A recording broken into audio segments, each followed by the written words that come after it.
watching The End Zone, sponsored by Lucky Star Casino. And welcome to another edition of The End Zone. I am Colby Daniels, and back by popular demand from 107.7 The Franchise, hosting the Franchise Thunder postgame show is Aubin Fippen.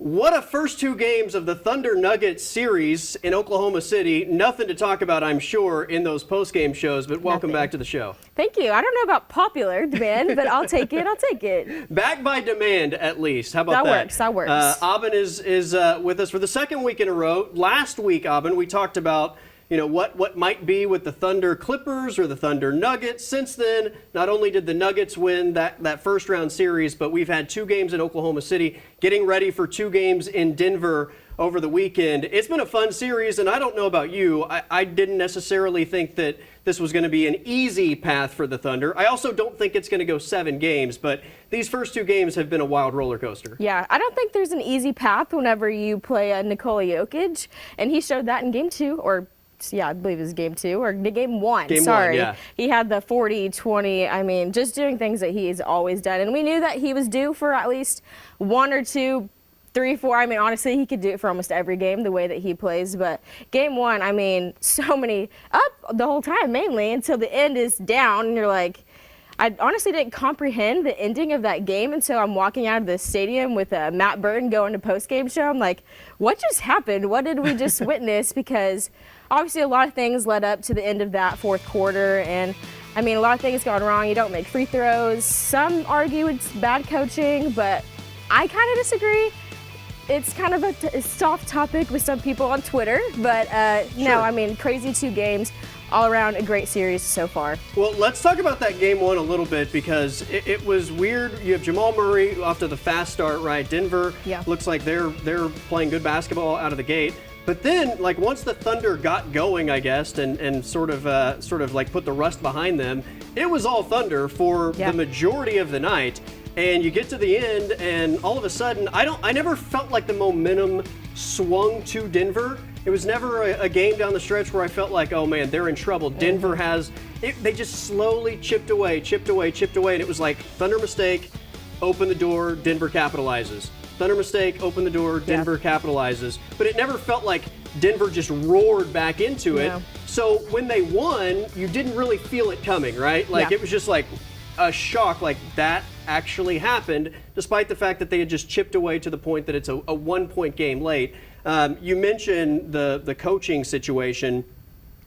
I think that probabilities have a place in sports. I'm not somebody that is old school and says, like, you got to kick analytics out and it's all by feel. I think you use every tool that you have, and the numbers certainly tell a story that you can use, I think, to your benefit. That doesn't mean it's the end-all, be-all. I think especially in the postseason, you have to take into account every element of a situation and factor that into what maybe the numbers can't. And I thought that they were fouling too early in terms of the amount of time left. That's probably the biggest issue. I also think when Nikola Jokic is on the sideline, that's not necessarily the time to give them an opportunity to score free baskets. And so I don't love what they did. All that said, there were a lot of issues down the stretch of that game that contributed to the loss, including the horrible offensive possessions and Chet's free throws. Yeah, like you said, we were talking earlier before we came on the show. So everything is situational. Obviously, you practice for things in the regular season, like you said, and you're probably coached to foul up 3. I mean, that's just a normal thing that you do in basketball, but everything is situational. It's postseason, it's postgame. Nikola Jokic is out of the game. I mean, but also it's like I said earlier, you got to make your free throws. Also, whenever you're making that inbounds play that you get to Shea and he goes for the dunk, why are we not cutting some time off the clock there? If Shea dribbles it back out to the perimeter, maybe it's a different game. That's right. Yeah, so a lot of things factor, and it was a slow burn, like I said. I mean, that whole game, Thunder had control for the most part, and then towards the end there, they just slowly, Denver just capitalized on the little things. Well, since we're talking about what ifs, what if Mark Daigneault doesn't sub all the bigs in on the free throws? They make because he wanted to get the rebound if it was a miss. It's a make, so he has to call the last timeout to get his offensive players back in the game. If you still have that timeout after the Aaron Gordon 3, maybe you're able to get one actually good shot off at the buzzer, and it's a different game. So many what ifs. All that said, I felt like the Thunder played well enough to win. They left the door open, and they suffer a heartbreaker. So let's go to game 2. How would this team respond? The biggest narrative, I think, for 48 hours was it's the youngest team in the NBA, so much playoff inexperience. How are they going to respond to a heartbreaker? Yeah. They showed up in a big way, and I kind of had the feeling that Denver, if they were to fall behind because they went 7 games in the prior series, they already got the split they needed in Oklahoma City. If they were to fall behind early, they might just wave the white flag. I don't know if they necessarily waved the white flag or the Thunder made them wave the white flag. I felt like Jokic did it the third quarter when he fouled out. It was an incredible performance by OKC, sharp in every aspect of the game. Yeah, no, definitely game 2 was the game that I feel like they were out for blood. They're like, and that's kind of been the story all year with them. They've rarely lost any back-to-backs during the whole season. So I knew the Thunder would come out swinging on all ends, firing all cylinders. I mean, we saw that first time, I don't know if it's Thunder history, I believe so, but 7 people in double-digit numbers. I mean, all the role players contributing. Big night. I mean, Aaron Wiggins was great. Alex Caruso was great. So, yeah, just they came out for blood. I mean, I could tell, and we saw Chet earlier that day at shoot-around. He did not seem to be in the best mood because I think he was just super locked in and just, like, honestly mad and just ready to get his revenge after especially those free throws on the night before. So the shots go down, right, in game 2, and that certainly helps when you're making your threes and you're making your tough shots or tougher shots or further distance shots. That's a big part of it. They were 0 for 10 in the first quarter of game 1 from downtown. So I know the made shots are a big difference, but the reason they're making those shots is because they're so dialed in, right? I mean, defensively, they're getting in passing lanes, they're getting their hands on the basketball, they're creating transition opportunities, which is going to give you better looks at the basket. It's going to give you offensive looks where the defense isn't set. I thought rebounding was a big part, right? They didn't allow Denver to get tip-backs or allow especially Denver, compared to that game right? And then Denver scores, and then they get their defense set. I mean, there were so many elements of, I think, just doing the right things that lead to getting great looks at the basket, and that's why you're scoring. Yeah, no, for sure, definitely was. I mean, like I said, Thunder have been breakers not breakers. They've been breaking lots of records all year long, and that was. Game 2 was definitely one of those games. I mean, highest scoring first quarter, highest scoring half in Thunder history. And in NBA playoff history, 87 points. Yeah, and yes, in NBA, which was crazy. I mean, because they would have almost beat the Celtics that night from the final score. That's right. Which was crazy. I think another thing people kind of glazed over was how well Shea was in that second game, and people kind of asked, you know, he kind of was struggling with Memphis a little bit, but I mean, plus 51. That's the first time that's ever happened in NBA history. So just an all-around good night for the Thunder and a good comeback win for them. No doubt about it. All 14 players that played in Game 2 scored a bucket for the Thunder, so it was pretty incredible. All right, we're going to talk more Thunder Nuggets series over the weekend toward the end of the show. But coming up next, Ollie Gordon joins us here on the End Zone.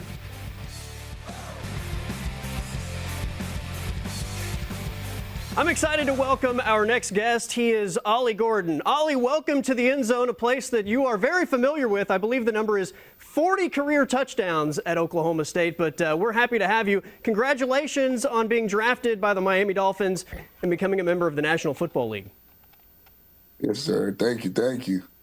I would imagine that you and your family had an incredible, I don't know, day, multiple days, weeks after you were drafted, just finally, you know, allowing that feeling and all that hard work to pay off. Yes, sir. I would say we've been enjoying the past week. You know, as a kid, that's all you dream of was making it to the league. And, you know, everybody always says that 1% rule, only 1% makes it. And, you know, just to be part of that 1%, I feel like it's huge. What was the draft process like? It was lengthy for you, I would imagine, with the Senior Bowl, the NFL Combine. You also participated in the Big 12 Pro Day. I've heard people talk about the grind that it is in terms of just the preparation every day, getting ready for the NFL draft. But were there peaks and valleys for you along the way? You know, along the way, it felt like a long process all during it, you know, but when you look back at it, it really wasn't that long. It was really like 2 to 3 months where we had to do a bunch of stuff. You know, I would say the process was fun, though. Like you said, we had training, we had combine, we had the Senior Bowl. And I would say I met a bunch of players, so I feel like it made the process fun, you know. In terms of going to Miami and starting this new journey in the NFL, what about Miami intrigues you the most and that organization? I would probably say the coaching staff. Whenever I went on my visit there to meet with them and talk to them. Right. I mean, they've got some speed backs, and you kind of bring the other side of that. You look like you're going to be the hammer in that backfield. Yes, sir.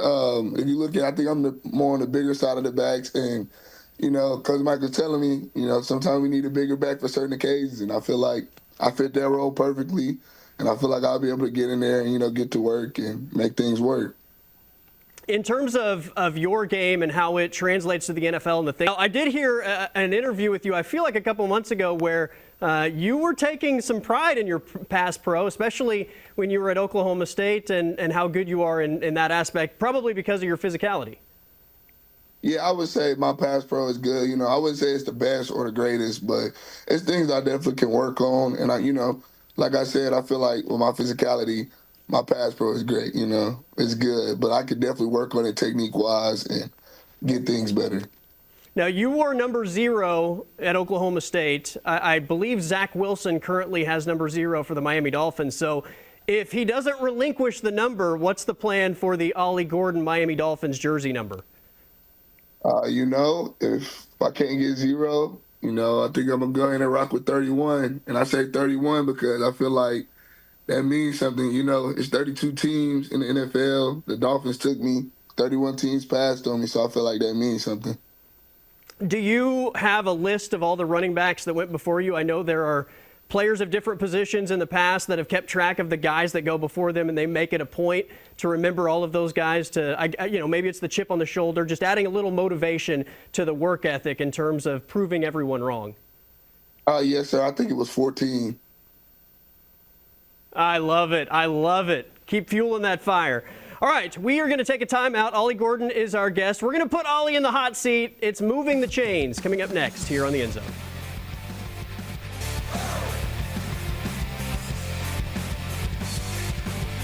Welcome back to the show. Ollie Gordon is our guest here for Moving the Chains. So, Ollie, this is a very simple concept. You start with 1st and 10.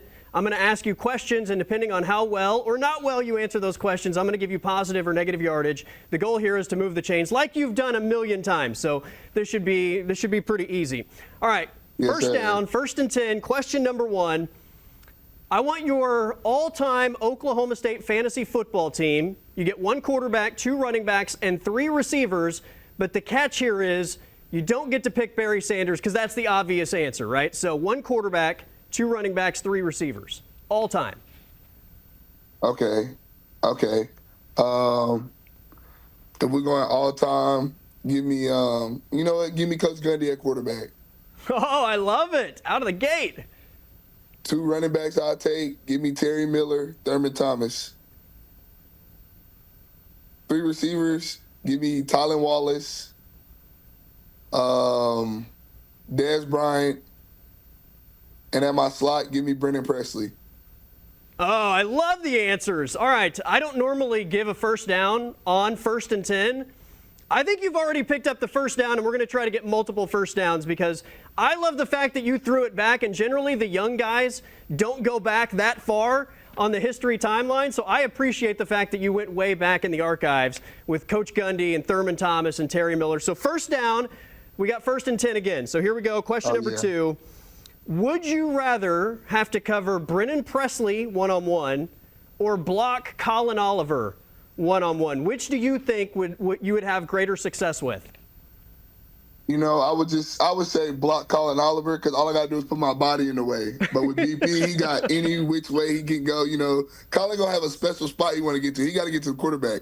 BP getting wherever he wants to get to the end zone. So I'm going to say block Colin Oliver. Okay, I think that's the right answer, although I'm not as big as you, so I might go the other way just because I think Colin Oliver might kill me in that situation in the 1 second that I try to get in his way. But I'm going to give you 7 yards, so we're going to set up 2nd and short.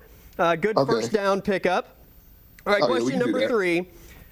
You're a guy that I always see with the big smile. You're having a good time. So I feel like there's got to be a really funny OSU football story for you, whether that's something on the field, a joke in the locker room, some sort of interaction with teammates or coaches. What is your funniest OSU football story?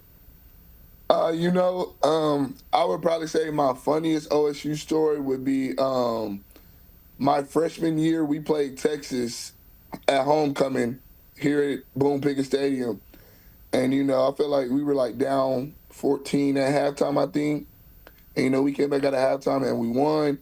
And, you always celebrate in the locker room, but we always used to have like a little dance party in the locker room after the game. And I'll probably say the most funniest thing ever was I saw Coach Gundy do a handstand and he started break dancing. And when I say that, that's probably my favorite video. I always see it when I see it.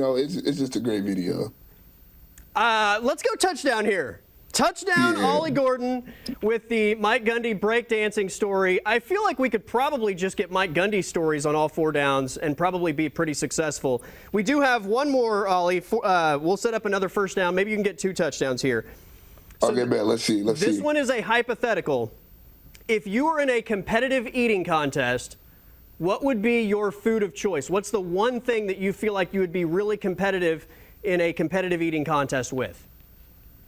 Ooh. All right. Since we in Stillwater, I got to go with the Eskimo Joe's cheese fries. How many Eskimo Joe's cheese fries do you think you could crush in like 30 minutes?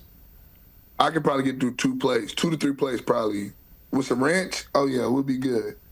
I think that is probably worth winning an award for if you could do that in that amount of time. Those things sit heavy. They are delicious, but they absolutely sit heavy. So good on you for that. Yeah, they are good though, for sure. Is that the go-to dish in Stillwater when you need a snack? Oh yeah, the cheese fries for sure. A true OSU Cowboy. Ollie Gordon, not only does he pick up a first down on first down, but he gets one in the end zone as well, something he did 40 times at Oklahoma State. Ollie, we certainly appreciate your time, and we're rooting for you in Miami. Yes, sir. Thank y'all. I appreciate y'all. That is Ollie Gordon joining us on this episode of Moving the Chains. Coming up next, we wrap up the show with Thunder basketball here on the End Zone.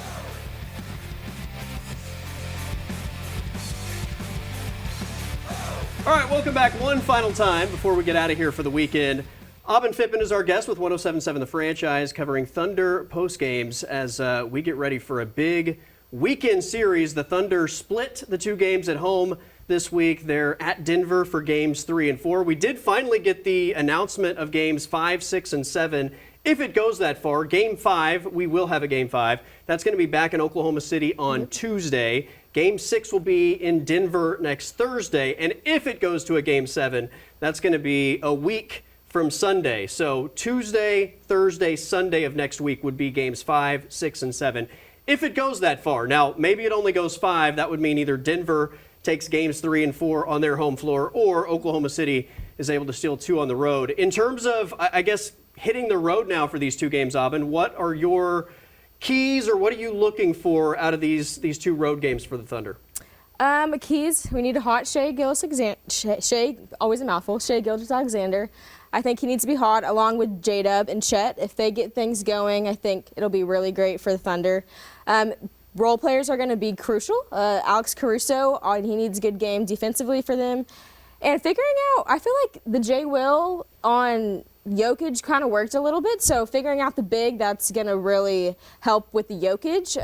Other than that, I mean, if they take game 1, you said that earlier, and I do agree with you. If they take game 1, it could be rough. It could be rough, yeah. But I have Thunder winning in 6, so I have all the hope in the world that they could get it done. At the beginning of the series, I thought they would split the first 2. I thought they would split the second 2, and then I thought the Thunder would win games 5 and 6 to win in 6 as well. I would say this. I think given how the Nuggets were able to sneak one in the first 2, and then the Thunder dominance, if the Thunder win game 3, I think they probably go on to win game 4, and it might be a wrap at that point. Denver, I think, absolutely has to get game 3, and then at that point, I think the Thunder are able to bounce back. But we'll see how they bounce back following the blowout win, if they come in as razor-sharp focused as they were for game number 2. And I think the other big question is the physicality going into the 2 games in Denver. What is the whistle like? Because if you get a tight whistle, I think that benefits Denver. If they let it stay loose a little bit, then they're able to give Jokic a hard time. Aubin, we appreciate it as always, and looking forward to more Thunder basketball over the weekend. I'm Colby Daniels, and we'll be back